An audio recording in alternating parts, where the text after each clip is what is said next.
You can now support me on Patreon.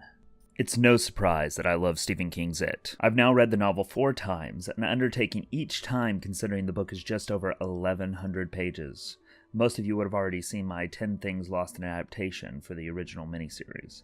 Now I'm here to talk about my thoughts on the latest adaptation of Stephen King's novel, It 2017, or as it's now known, It Chapter 1. As I'm considering trying more of these videos as a way to keep you guys updated with what I'm watching and my thoughts on current media, if you could, click in the upper right hand corner and let me know if you like this style of video and if you want me to do some more of these. First of all, I want to talk about Pennywise.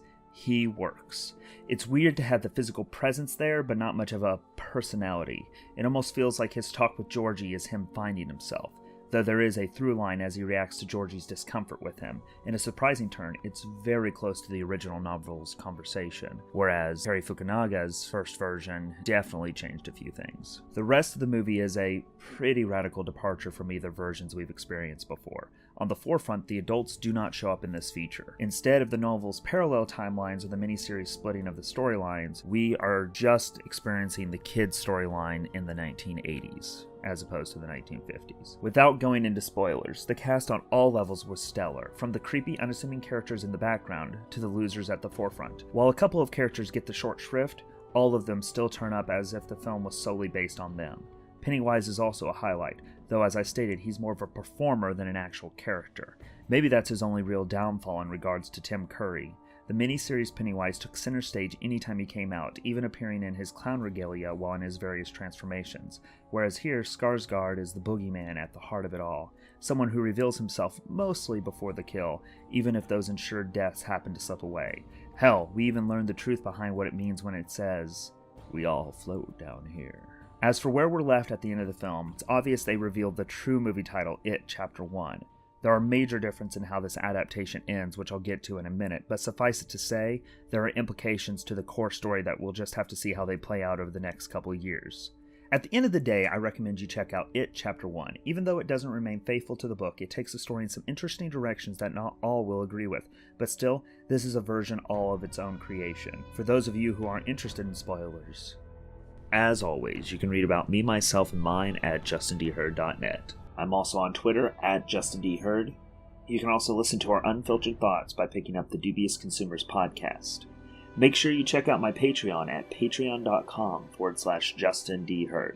We've recently revamped our page in an effort to be more streamlined. For as little as $1 a video, you can get into our Discord chat, get access to polls to decide future videos, and get your name in each video. There are multiple tiers, but when you hit $5, you get your name called out at the end of each video, like Mr. Jeff Straight. Add to that, it's the only way to request videos and influence future content. While you're setting fire to the hive this week, be sure to send out the smoke signals of like, share, and subscribe. Be sure to hit the bell to get notifications on all our past and future content. It's a huge help to this channel, and it's the only way we grow. For the rest of you, I just want to spend a few minutes talking about the major changes in the story. As much as I like to wonder about where everyone's parents are, it really doesn't affect the plot. Indeed, the most shocking bit of this is what happens to Ben. The kids spend time cleaning him up, but there's none of the trying to hide it from his mother that happened in the book. Most adults don't even particularly see the losers. Even Bill's parents have been relegated to essentially cameos. The two characters that get the shortest shrift are Stan and Mike. While they do get their minimal character development, this movie doesn't spend adequate time with them. Stan is relegated to being the group's one Jewish member, and Mike is the homeschooled outsider whose parents died in a fire. Mike doesn't even get to be the group historian. Instead, that's given to Ben. Now, speaking about that, they do a great job with Ben having everything posted up, being able to go back to the charter of the township of Derry and what happened to the original settlers.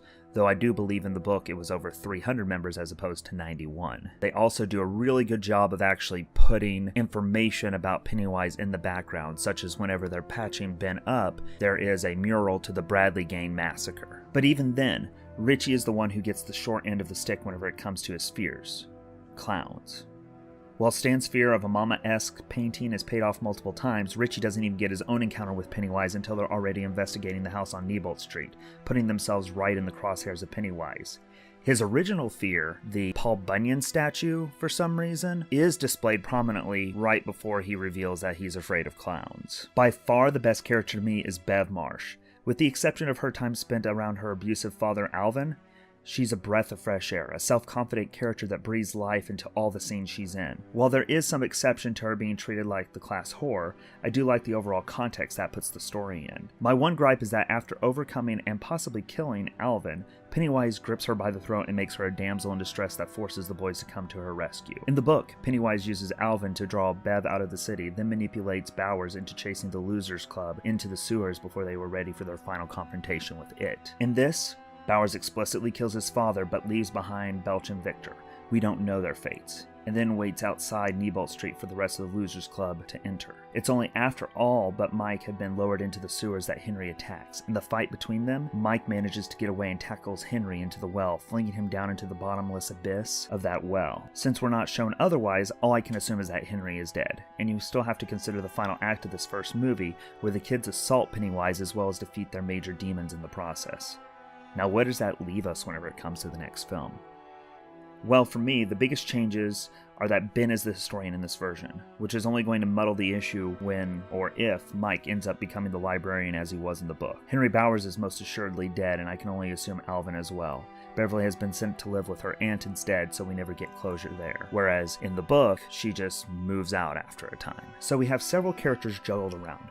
As far as you know, Victor and Belch are still alive, Bowers is dead, Ben could still become the librarian in future script rewrites, considering that currently they're talking about Mike, being the only black character, becoming a junkie librarian in Part 2, when he was already underserved in this film, and Alvin may or may not have been killed by Bev. That leaves us without the main human antagonist in the sequel, with the historian getting juggled around, the encounter with Mrs. Kirsch falling through since Bev has no family to go back to in Derry. Those are some major changes, much less the significant change in time as well. After all, how do you deal with Pennywise in the age of social media?